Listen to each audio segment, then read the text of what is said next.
जगत सारा क्षणिक है और आत्मा एक नित्य है। आत्मा का अनुभव बस एकमात्र नित्य है।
चैतन्य स्वभावी भगवान आत्मा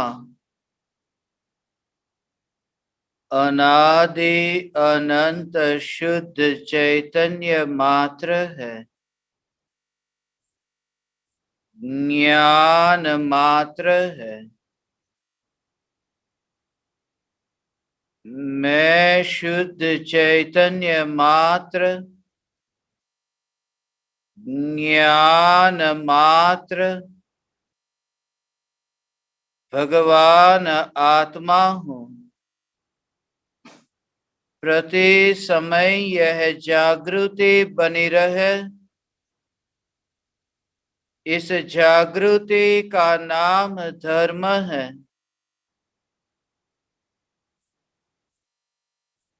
देह की प्रत्येक क्रिया के काल में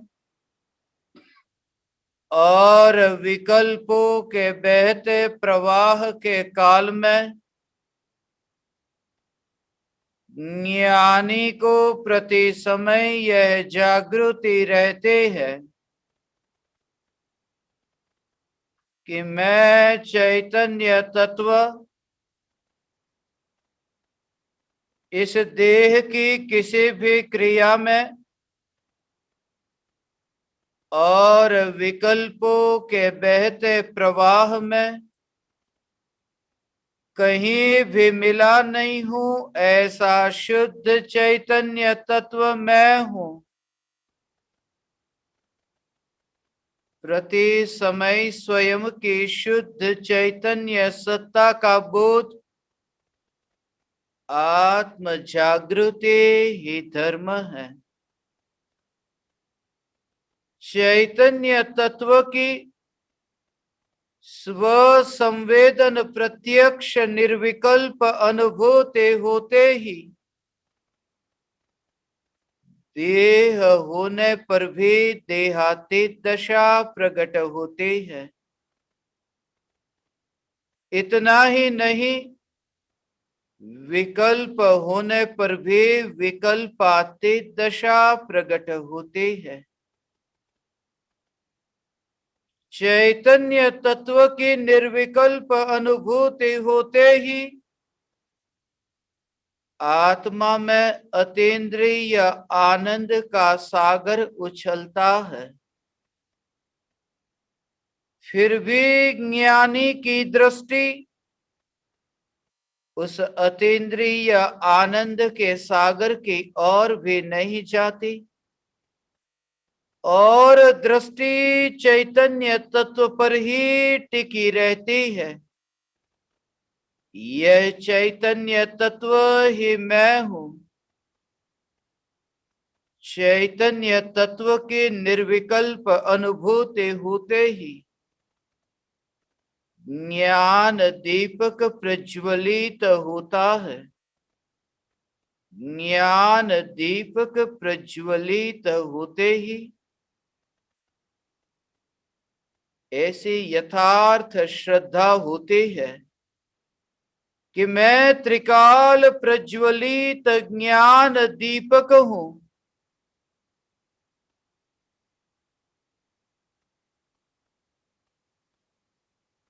देह रूपी मिट्टी और रागादि विकारी भाव रूपी धुएं में कहीं भी फैला नहीं हूं। ज्ञान दीपक प्रज्वलित होते ही ज्ञानी स्वयं को राख की दीवार का पड़ोसी मानता है और मोक्ष मार्ग का मुसाफिर जानता है। ज्ञान दीपक प्रज्वलित होते ही प्रति समय यह जागृति रहती है कि यह अरूपी चैतन्य स्वरूपी त्रिकाल ध्रुव, यह अनुपम अलौकिक महल, यह महल ही मैं हूं, जिस महल में अनंत गुणों का वास है, जिस महल में खाली अवकाश नहीं, जिस महल में किसी भी पर को प्रवेश करने के लिए अवकाश नहीं। प्रति समय श्रद्धा में यह जागृति है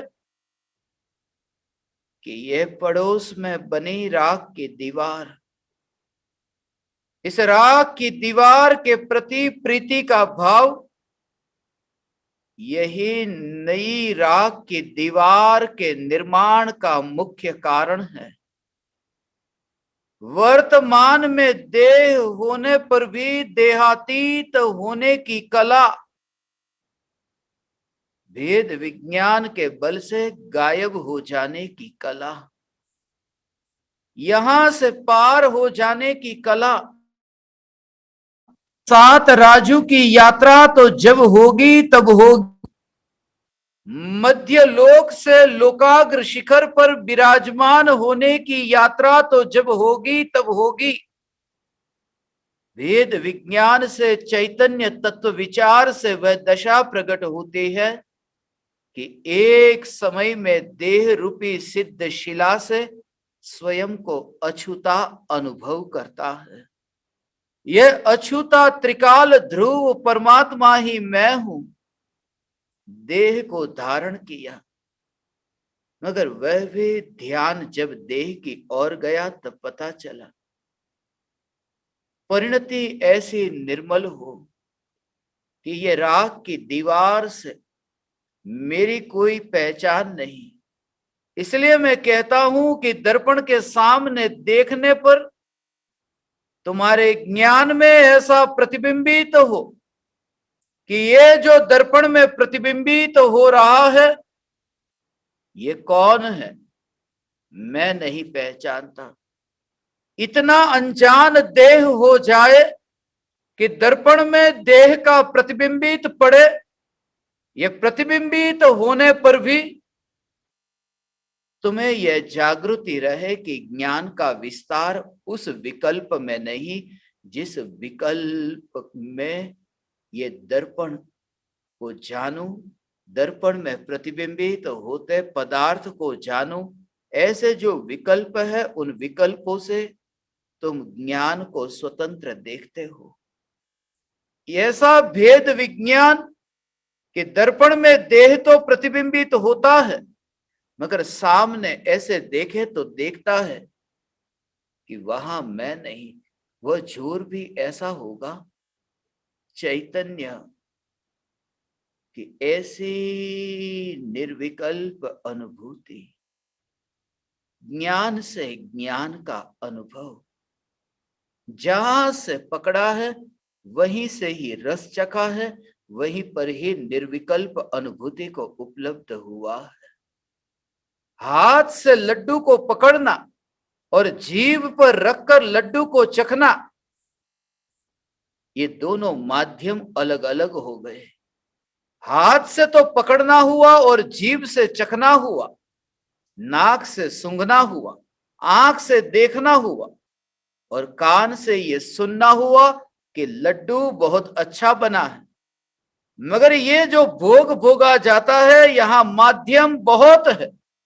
जब ज्ञान अनुभव में आता है, जब ज्ञान में ज्ञान की अनुभूति होती है, तब ये पांचों निमित्त वहां होते ही नहीं है।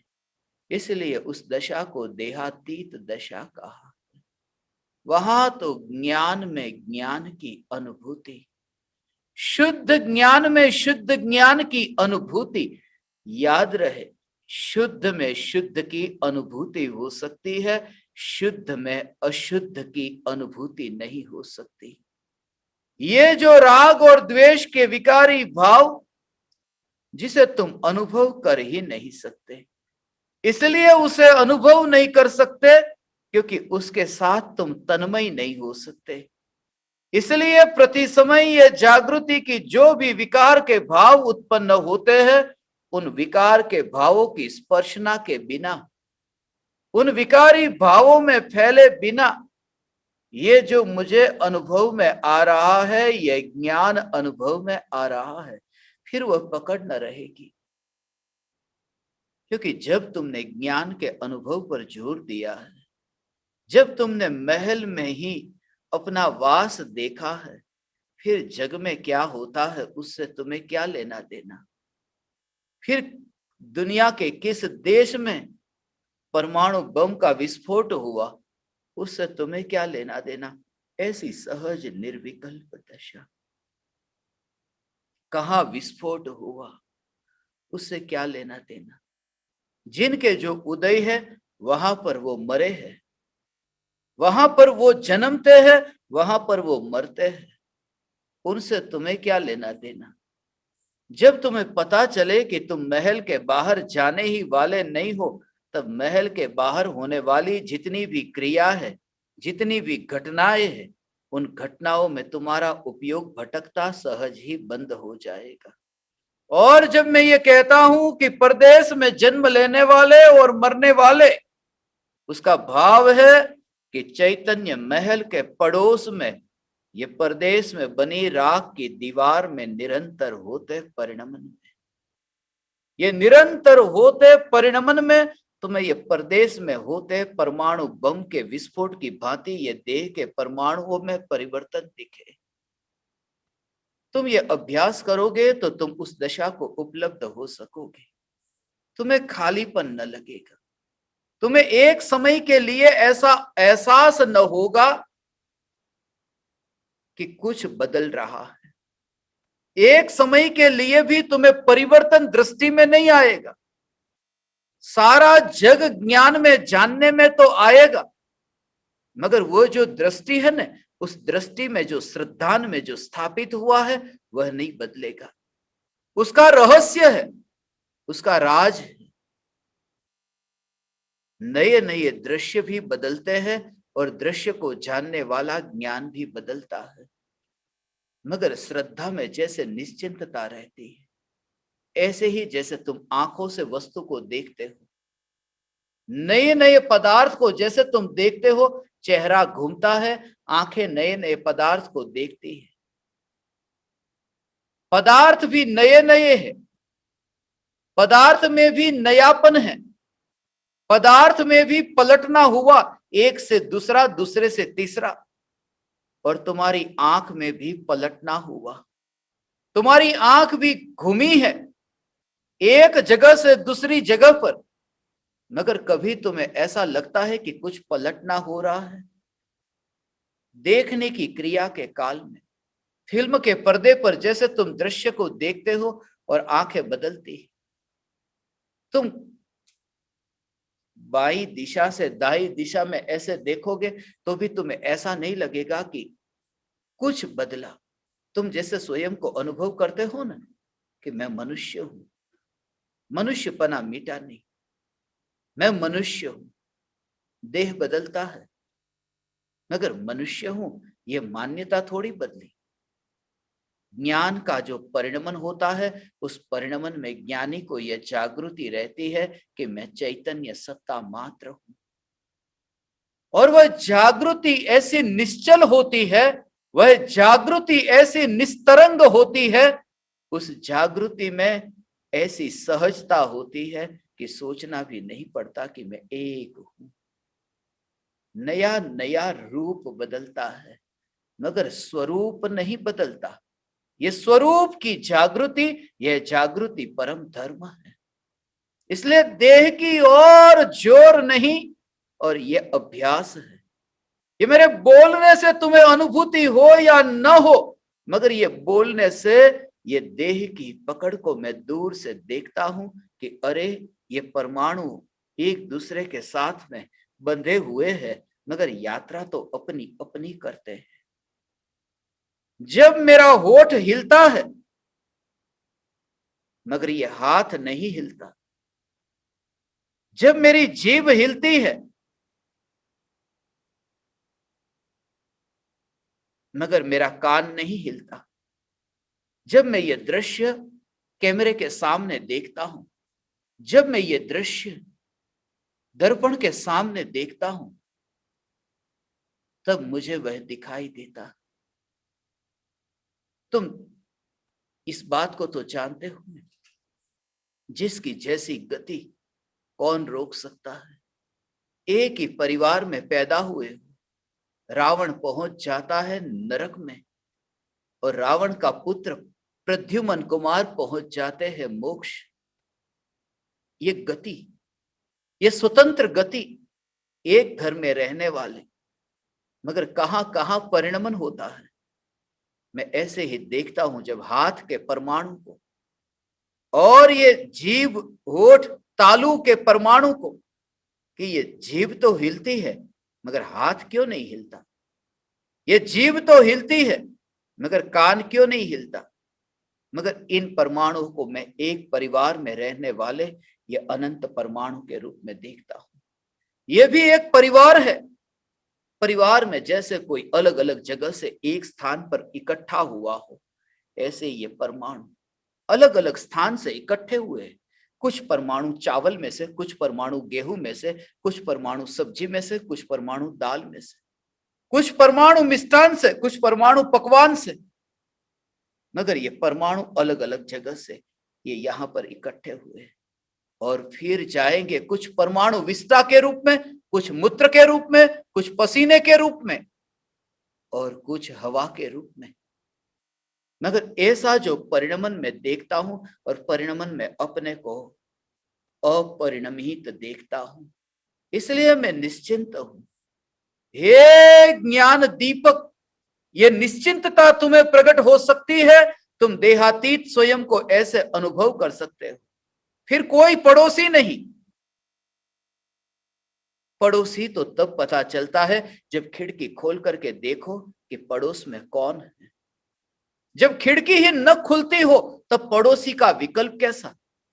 मैं ये देखना चाहता हूं कि तुम्हारा ज्ञान ऐसा अंतर्मुख हो कि ज्ञान की पारदर्शक अरूपी ऐसी ये खिड़की खुले ही नहीं कि जग जानने में आए।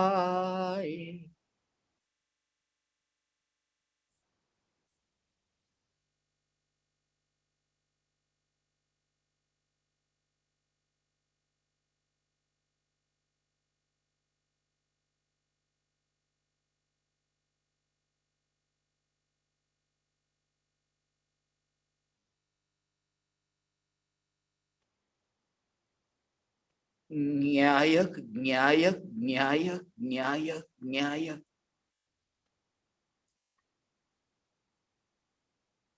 जिसकी कोई खिड़की ही नहीं, वह ध्रुवता है। खिड़की नहीं है। प्रमाण के विषय को तुम देखो तो तुम्हें ये खिड़कियां दिखाई देगी, मगर न्यायक देव को देखो तो ज्ञान की खिड़की भी नहीं दिखाई देगी।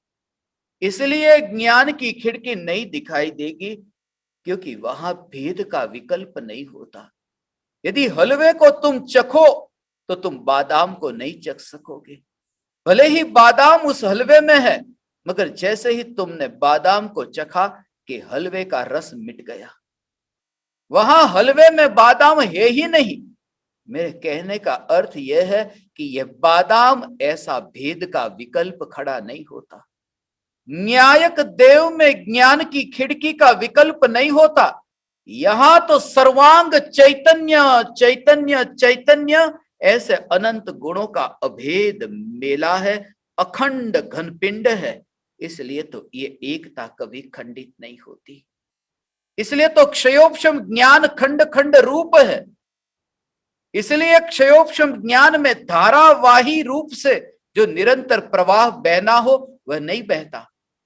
इसलिए तो अभी मैं एक को देखता हूं, फिर मैं दूसरे को देखता हूं। ये ज्ञान में खंड हुआ, ये ज्ञान खंडित हुआ। कैसा खंडित हुआ कि मैंने दरवाजे को जाना, अब मैंने दीवार को जाना। ये ज्ञान खंडित हुआ,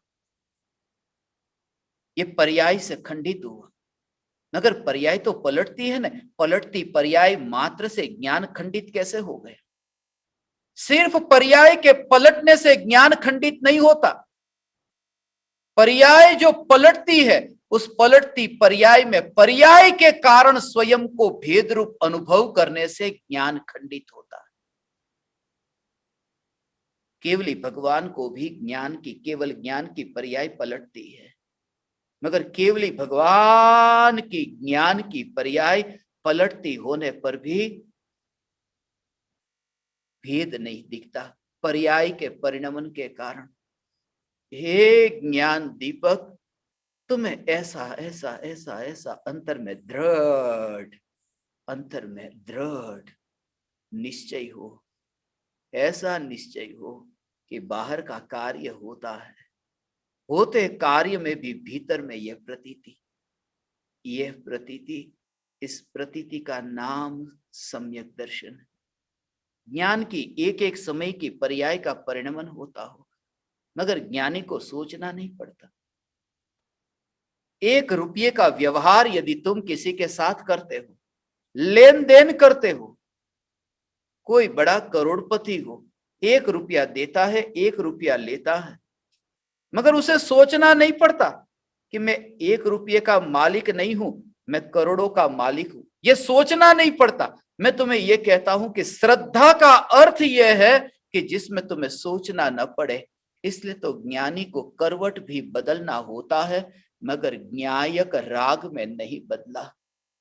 ये अखंड ऐसा ये ज्ञान खंडित नहीं हुआ। रात को भी नींद में, रात को नींद में करवट बदलता हूं। जब मैं करवट बदलता हूं तब पहले एक दिशा में सो रहा था, अब दूसरी दिशा की ओर मैंने करवट बदली, नया ज्ञेय जानने में आया। पहले किसी और दिशा की ओर, अब किसी और दिशा की ओर, नया ज्ञेय रात्रि में 3:20 पर जानने में आया। ये ज्ञेय प्रतिबिंबित हुआ, नया नया नया नया नया, मगर उस समय नहीं बदला। उस स्वरूप को जो तुम देखो, जैसे गुड़ है, वह गुड़ एक दिशा से तुम पलट करके गुड़ के टुकड़े को दूसरी दिशा की ओर मोड़ दो, तुम्हें दिखाई देगा कि यह गुड़ बदल गया। मगर जिसने सिर्फ मिठास को देखा है, वहां बदलना कुछ भी नहीं हुआ। मिठास को देखा है, वह तो यह देखता है कि खट्टा हुआ या नहीं हुआ। यदि खट्टा नहीं हुआ तो भले कितना भी पलट जाए, गुड़ नहीं पलटा। ये ज्ञानी की चैतन्य दृष्टि है, वरना मुश्किल होता, वरना असंभव होता, क्योंकि ये देह तो हिलता डोलता है, ये हाथ तो हिलते हैं, आत्मा तो गति करता है, 3 लोक में परिभ्रमण करता है, एक प्रदेश भी छोड़ा नहीं जहां जन्म मरण न हुआ हो।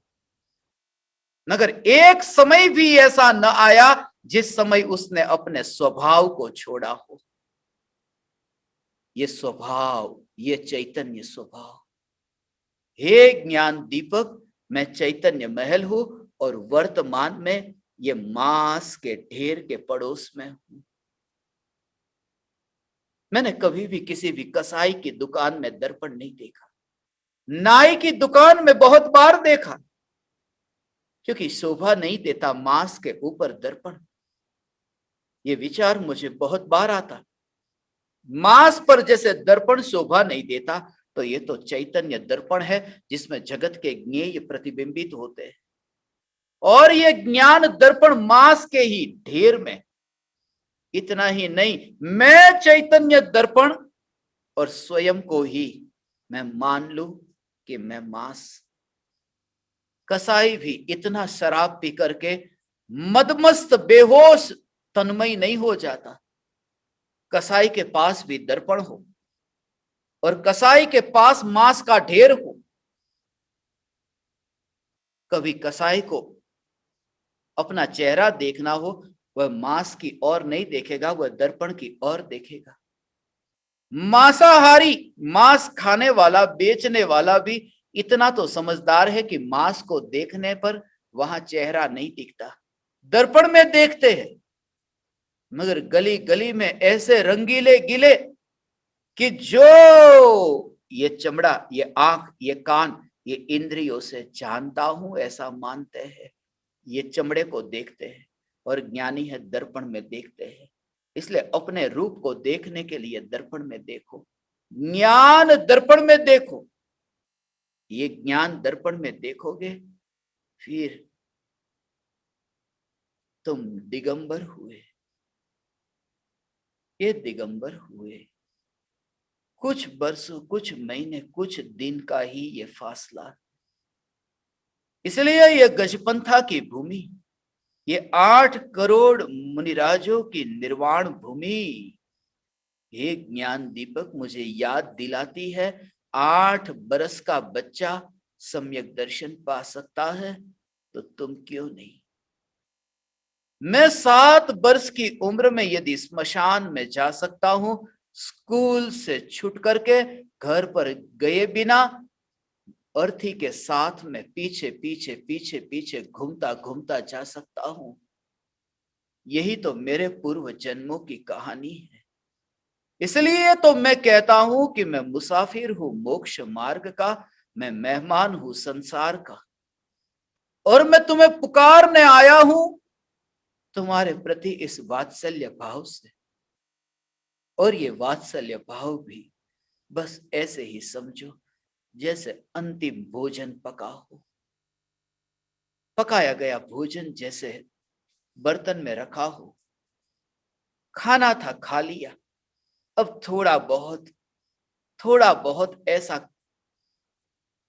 बचा हुआ भोजन, वह भी अभी अभी अभी गया और अभी थाली साफ हो जाएगी।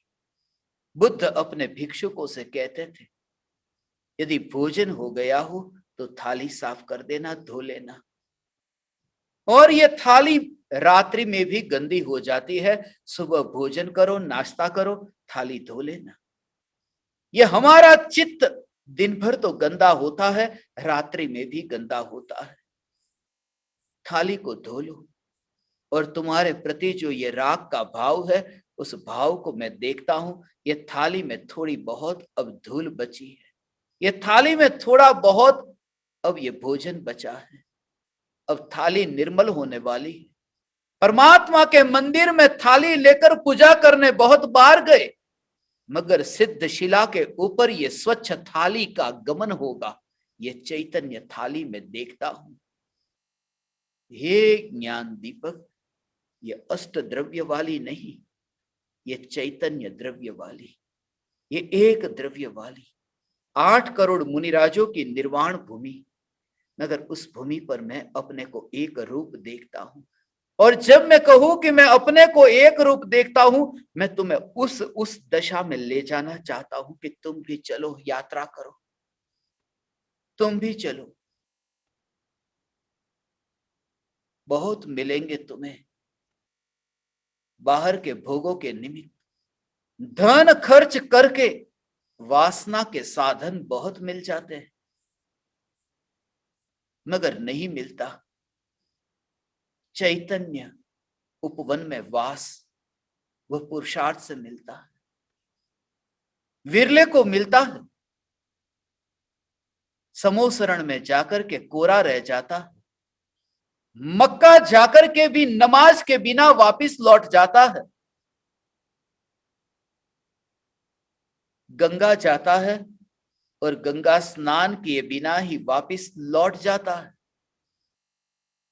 गजपंथा की ये भूमि पर ऐसे दुर्भाग्यशाली लोग हैं जो यहां आकर के भी यात्रा से वंचित रह जाते हैं। धन्य भागी, मैं इसलिए कहता हूं कि अनंत बार गुरु का योग तुम्हें मिला, मगर विरले है जो तीर जाते हैं, विरले है जो झुक जाते हैं, विरले है जो अमृत के रस का पान कर जाते हैं। मैं तो मुसाफिर हूं, मैं तो अभी यहां हूं, अगले समय वहां देव मेरा इंतजार कर रहे हैं। तुम्हें पता नहीं, देवलोक में देव मेरा इंतजार कर रहे हैं। तुम इंतजार कम करते हो, वे इंतजार अधिक करते हैं।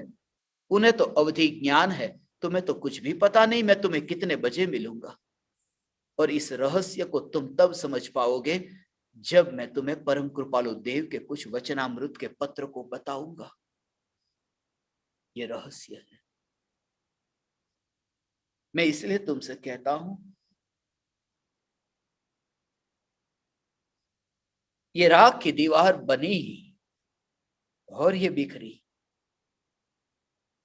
स्मशान पहुंचे बहुत देर हो जाएगी। यहां राम नाम सत्य है, लोग बोलेंगे, उससे पहले ही मैं देवों के साथ बोलूंगा राम नाम सत्य है। उससे पहले ही मैं चैतन्य की पुकार देवों के साथ करूंगा। यहां तो बाद में बोलेंगे अर्थी के साथ, वहां पर वह देव बोलेगा स्वार्थ के साथ, स्वरूप के प्रयोजन के साथ, स्वरूप के अर्थ के साथ, स्वार्थ के साथ। और यहां तुम रोओगे, जब मैं यहां से विदा होऊंगा रोओगे। उतने मूर्ख मत बनना, थोड़ा विचार करना, गिनती कर सकते हो, हिसाब लगा सकते हो, थोड़े समझदार तो हो ना। उस व्यक्ति के पीछे आंसू नहीं बहाते जो खुद मजे लेता है, खुद मस्त रहता है। कोई व्यक्ति भूखा प्यासा हो, वो तुम्हें याद आए कि मेरे परिवार का एक व्यक्ति अभी भूखा प्यासा है, तड़प रहा है, कष्ट सहन कर रहा है, ये जान करके मेरी आंख में आंसू आएंगे, किसी की भी आंख में आंसू आएंगे जिनको उनके प्रति राग है। मगर थोड़ा विचार करो कि वह व्यक्ति मस्त है, फिर रोना किस बात का। जब रिश्तेदार इकट्ठे होते हैं, यहां रोना धोना चलता है कि चला गया बेटा मर करके, स्वर्ग चला गया, रोते हैं। मगर वहां पर वह क्या करता है, वह तो पूर्व के जन्मों के संस्कार और न्यायक न्यायक न्यायक न्यायक न्यायक ये चैतन्य के संस्कार को लेकर गया है, अंतर में डुबकी लगाकर निर्विकल्प निराकुल आनंद को भोगता है। माता पिता भाई बहन पुत्र पुत्री रिश्तेदार यहां रोते धोते हैं और वह आनंद का भोग करता है। तुम इतने तो समझदार हो ना कि जो आनंद भोगता है उसके पीछे रोना मत। ये जन्म महोत्सव के दिन मैं ये मृत्यु के मातम की चर्चा करता हूं, ये मेरी बचपन से पुरानी आदत रही है, जन्म से पुरानी आदत रही है। जन्म का सर्टिफिकेट मुझे बचपन में स्कूल में लेने के लिए जाना था, मगर जाने से पहले ही जहां से मृत्यु का सर्टिफिकेट मिलता था, उमराला की ग्राम पंचायत है, मैं वहां चला गया था। जन्म का प्रमाण पत्र लेने में नहीं गया था, छोटा था, 8 साल का था, मगर वह घटना मुझे याद है। रास्ता वही था, उमराला की वही गली, वही रास्ता, 2 कदम आगे बढ़ो कि स्कूल आती है। आज भी वह दृश्य मेरे स्मरण में आता है। मैं जन्म का विचार कम करता हूं, मृत्यु का अधिक, वह भी इसलिए क्योंकि जन्म न हो और तुम काश मुझे समझ सको। हे ज्ञान दीपक, ये तुम्हारे प्रति ये प्रीति का भाव, इस प्रीति के भाव से ही मैं तुम्हारे सामने यहां बैठा हूं, और इसी कारण से कुछ ऋणानुबंध जो तुम्हारे साथ बाकी बचे, मगर ज्यादा नहीं, शांति से, शांत भाव से ये ऋणानुबंध पूरे हो, और उसकी तैयारी अभी से तुम करो। इतने निराकुल शांति को तुम अंदर में वेदन करो, अंतर में तुम्हें निराकुल शांति के अतिरिक्त कुछ वेदन में न आए कि बस अब कौन सा जन्म और कौन सी मृत्यु। न जन्म है न मृत्यु है। जन्म का सर्टिफिकेट या मृत्यु का सर्टिफिकेट, उससे क्या, बचपन से ही मृत्यु को देख लिया। जरथुस्त्र की भांति जरथुस्त्र ने भी जन्म लेते ही मृत्यु को देख लिया था। इस पृथ्वी पर एक ही ऐसा व्यक्ति हुआ जो जन्म होते समय बहुत हंसा था। इतना हंसा, इसलिए हंसा कि मैं तो मृत्यु की ओर जा रहा हूं और ये लोग बैंड बाजे बजा रहे। बड़ा हुआ तो उसने ये राज खोला, फिर भी उसने कहा कि मैं मृत्यु की ओर जा रहा हूं, मगर मेरी ज्योति तो सदा चलती है। आज भी पश्चिम के देशों में जरथुस्त्र को जो मानने वाला वर्ग है बहुत कम है, मगर जरथुस्त्र को मानने वाले लोगों ने जो मंदिर बनाए, वहां उस मंदिर में जरथुस्त्र की प्रतिमा नहीं रखते। वे लोग जलता हुआ दिया, सिर्फ दिया रखते हैं मंदिर में, और कुछ भी नहीं रखते, क्योंकि जरथुस्त्र ने यह कहा कि बस ये जो बचपन से बुढ़ापे की और यात्रा हो रही है, मगर ये ज्योति को तो मैं सदैव जलती हुई देखता हूं। लाओ त्से चाइना में पैदा हुआ, वो जब पैदा हुआ, पैदा होते ही वो बूढ़ा पैदा हुआ था। कहते हैं उसने पेड़ से एक सूखे पत्ते को देखा कि उसे सभी हरे पत्ते सूखे दिखाई देने लगे। मैंने रास्ते पर एक जनाजे को जाता हुआ देखा कि मैंने उन 4 लोगों के ऊपर अपने को सवार होता हुआ देखा। ऐसा होता था, पैरों से कम चलता था,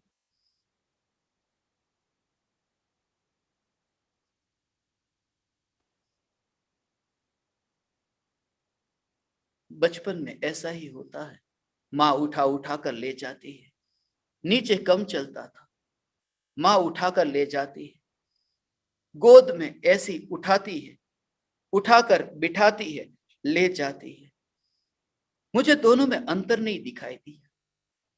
तब तो फिर मैं वही दृश्य देखता था, मैं वही दृश्य देखता था, वही दृश्य देखता था। 7 साल में जो जनाजे को मैंने देखा कि 4 व्यक्ति मिलकर के वो जनाजे को उठाकर जा रहे हैं, 4 व्यक्ति जनाजे को उठाकर ले जा रहे हैं। स्मशान में देखा नहीं, कुछ कायर स्त्रियां स्मशान में नहीं जाती, वंचित रह जाती है। स्त्री जनाजा नहीं उठा सकती, जनाजा उठाने का अधिकार पुरुष को है। मगर मैंने 7 साल में वह दृश्य देखा कि मां ने इस शरीर को उठाया है, मां ने ये जनाजे को ही उठाया है, क्योंकि चैतन्य परमात्मा इस राख की दीवार में तो है ही नहीं। ये शरीर तो सदैव मुर्दा है, और मुर्दा था, मुर्दा रहेगा। वो दृश्य जब मैं देखता हूं, मुझे दोनों दृश्य में अंतर नहीं दिखता। तब से लेकर के जब से मैंने वो जनाजे को चलता हुआ देखा, यात्रा करते हुए देखा, तब से मैंने, जब मां ने मुझे उठा करके एक जगह से दूसरी जगह ले जाते, बस में यात्रा करनी हो, एक गांव से दूसरे गांव यात्रा करनी हो, चल नहीं पाता, धीरे धीरे चलता, मगर उस समय देह को ऐसे दूर और उस दृश्य को देखता था कि सिर्फ मुर्दे को उठाया नहीं जा रहा, मुर्दा मुर्दे को उठाकर लेकर जा रहा है। वहां 2 मुर्दे हैं, एक मां का मुर्दा, एक ये मेरी पड़ोसन। ये दृश्य को देखो और अलिप्तता का अनुभव तुम्हें हो। मैं चैतन्य परमात्मा इस राह की दीवार में कहीं पर भी नहीं।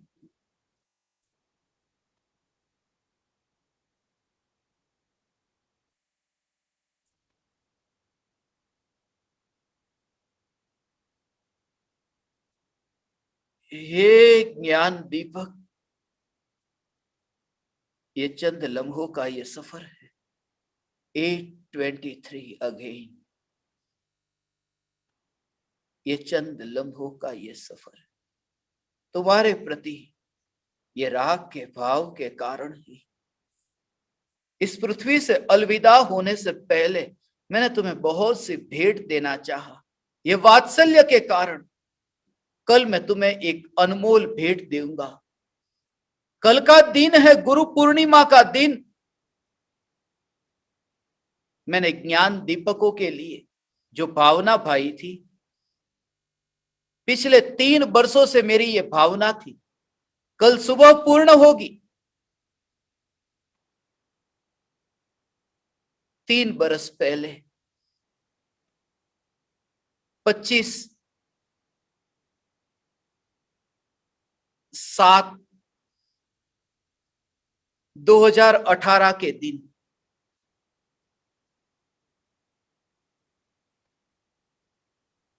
जब इस राग की दीवार के उद्घाटन के 37 वर्ष पूरे हुए थे, तब मैंने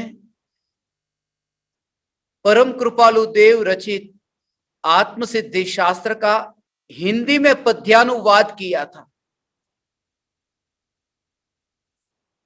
आत्मसिद्धि शास्त्र की 142 गाथा।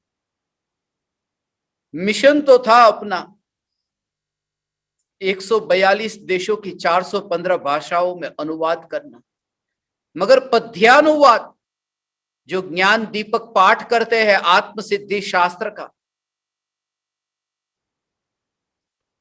उसे मुझे उस रूप में, उस ढंग से आपको परोसना था कि आपका नित्यक्रम नियमित रूप से हो। इसलिए वह भावना भी मेरी कल पूर्ण होगी। मैं सरप्राइज देना चाहता हूं कल आपको, मगर जैसा मैंने कहा मैं कुछ छुपा नहीं सकता। सरप्राइज वाला मैं नहीं। अभी बता देता हूं, मेरे से होता ही नहीं। बच्चे से कुछ छुपा नहीं जा सकता, और मैं बच्चा हूं, बच्चा ही रहना चाहता हूं। कल के दिन आत्मसिद्धि शास्त्र का जो हिंदी पद्यानुवाद है, वो एक ऐसे आकर्षक मधुर स्वर में आपके पास आने वाला है जो आप दिन में बार बार सुनने के लिए अंदर से तड़पेंगे, तरसेंगे। और जब मैं कल बताऊंगा कि देश के अंदर कोई बच्चा ऐसा होगा जिसने उनका नाम नहीं सुना हो, उस गायक कलाकार का, पूरे देश के प्रख्यात गायक कलाकार जिन्होंने आत्मसिद्धि शास्त्र को हिंदी में अपना जो पद्यानुवाद है उसे गाया है,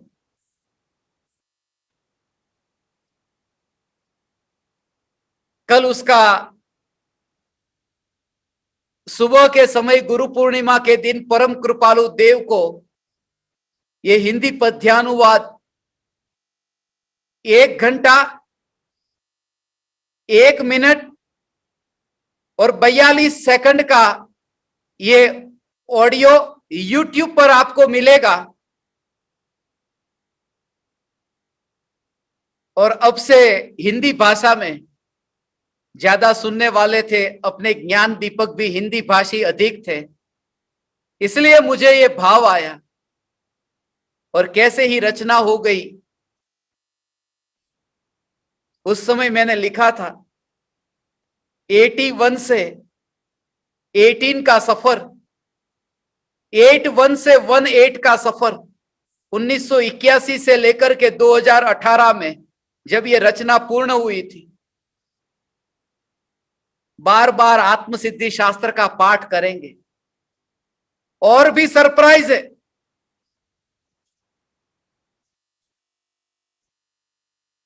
उन्हीं की आवाज में आप जो आवाज सुनेंगे, आवाज सुनकर के ही आप पहचान लेंगे कि कौन है वे। इतना तो पहचान लेंगे कि मैं नहीं हूं,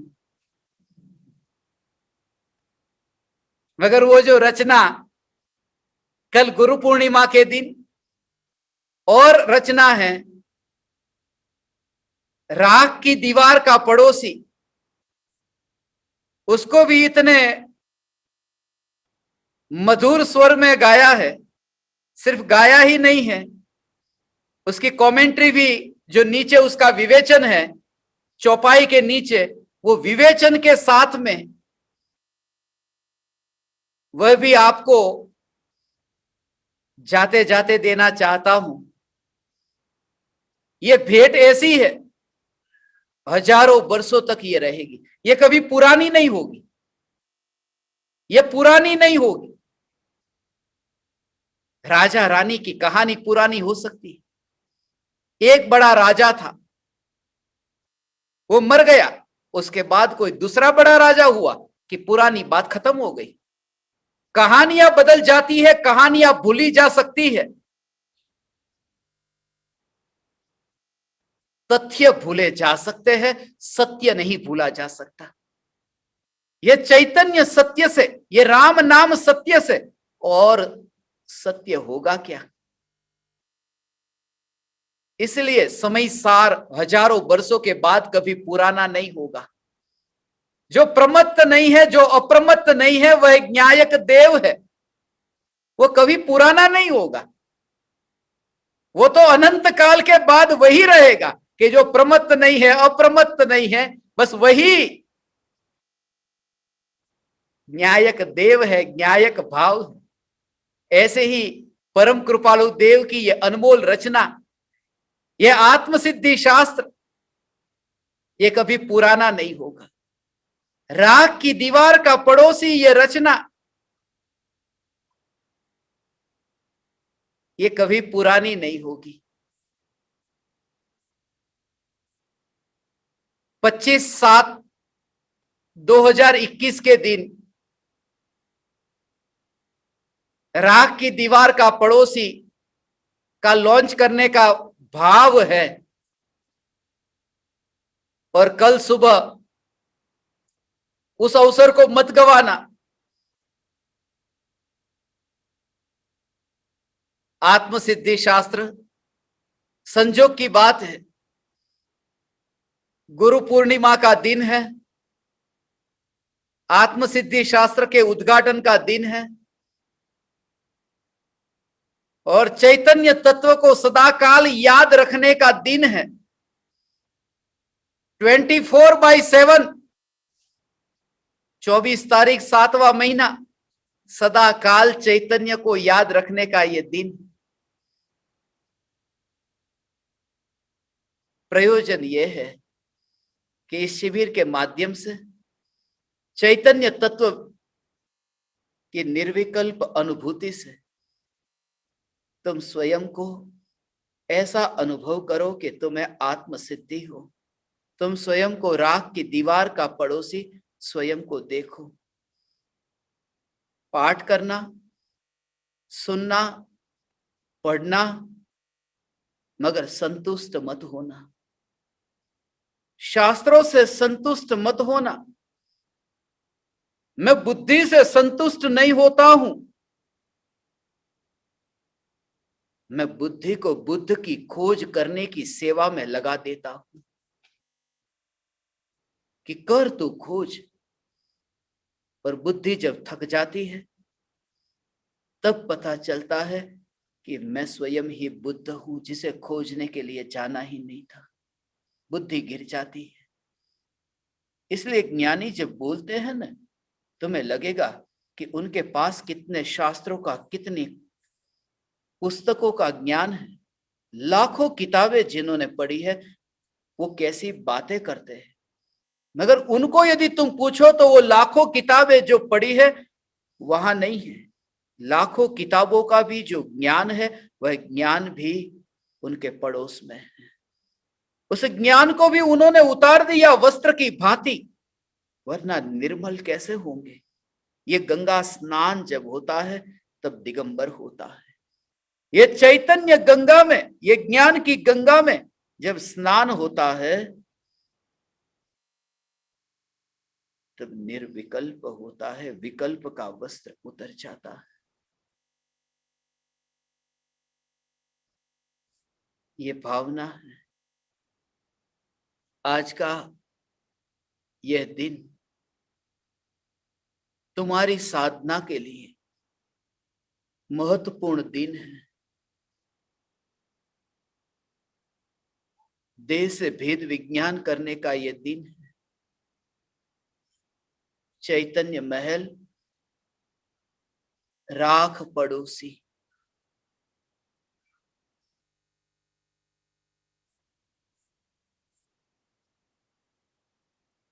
दोनों में तुम उपमा ही नहीं दे सकते, दोनों की तुम तुलना ही नहीं कर सकते। इसलिए बहुत बार मैंने ये कोशिश की कि मैं कहूं कि मैं चैतन्य महल नित्य हूं और ये राख की दीवार अनित्य है। मैं चैतन्य महल अरूपी हूं और ये राख की दीवार रूपी है।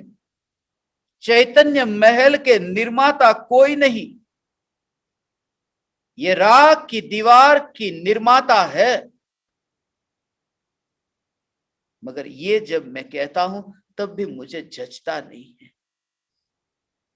इसलिए क्योंकि तुलना करने में भी अब रस नहीं रहता।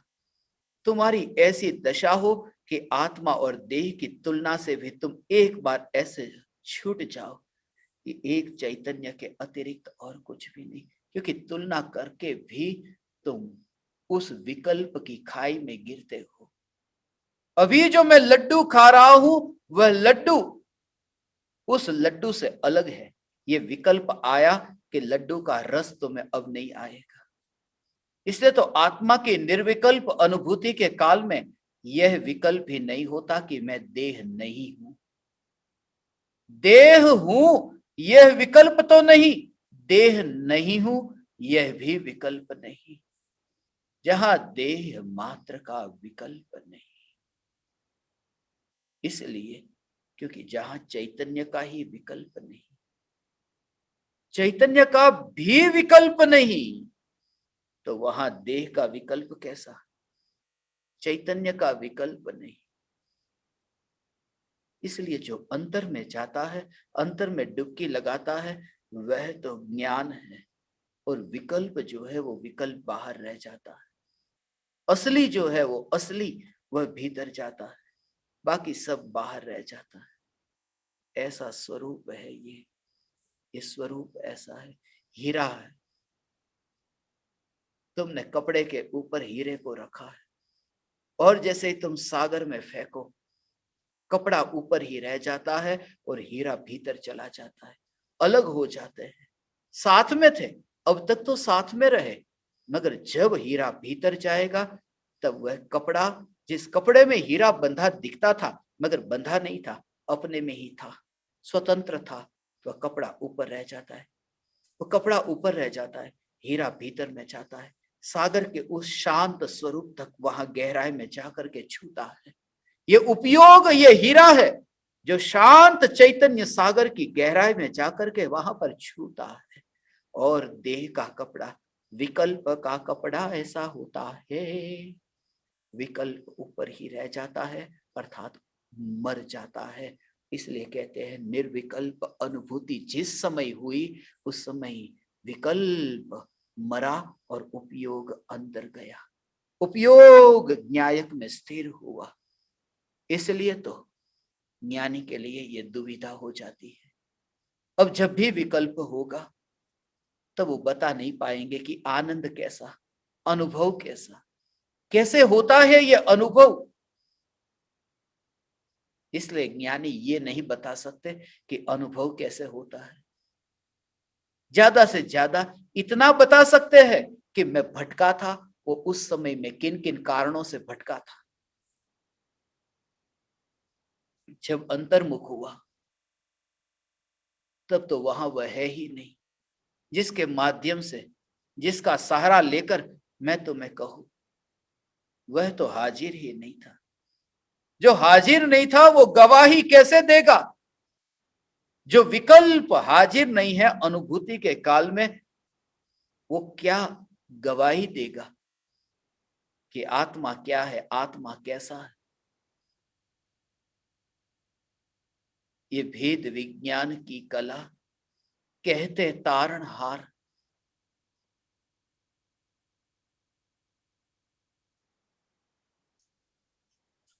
भेद विज्ञान की कला।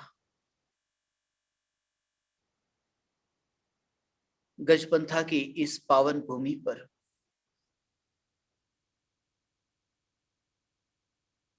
मेरे इतने वर्षों के जीवन के बाद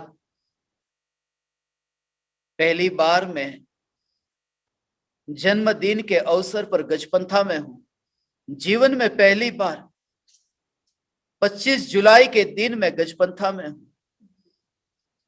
देह का जन्म और अनुभूति का जन्म, उन दोनों में क्या अंतर है वह रहस्य मैं तुमसे कहूंगा। इस भूमि के साथ बहुत गहरा रिश्ता है, मगर वह गहरा रिश्ता भी उतना गहरा नहीं जितना ज्ञान का ज्ञायक के साथ।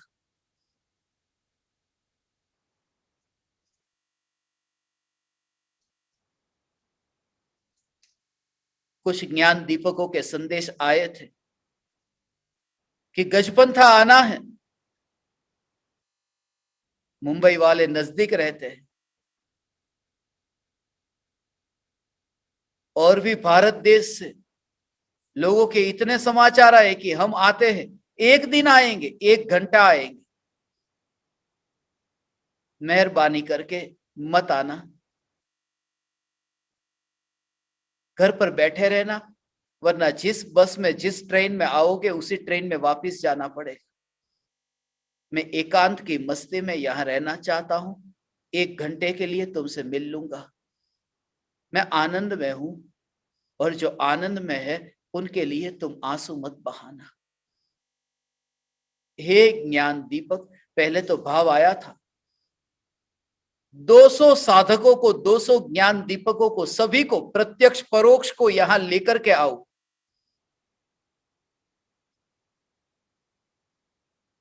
मगर तुम्हें यहां लाने जैसा नहीं, तुम्हें तो एक ही स्थान पर ले जाने जैसा है, सिद्ध शिला पर, सिद्धपुर की यात्रा पर। इसलिए घर पर बैठना, सत्संग करना, साधना करना, आनंद को भोगना। आप समस्त परमात्माओं ने इस राख की दीवार के अनावरण प्रसंग के 40वें महोत्सव पर, 40वें मातम पर मुझे सत्संग करने का अवसर दिया। आप परमात्माओं के निमित्त से मेरा इतना समय सत्संग में रहा। मैं ऋणी हूं आप परमात्माओं का। आप समस्त परमात्माओं को मेरे हृदय के अंतःकरण से प्रणाम करता हूं। मेरे प्रणाम स्वीकार करें।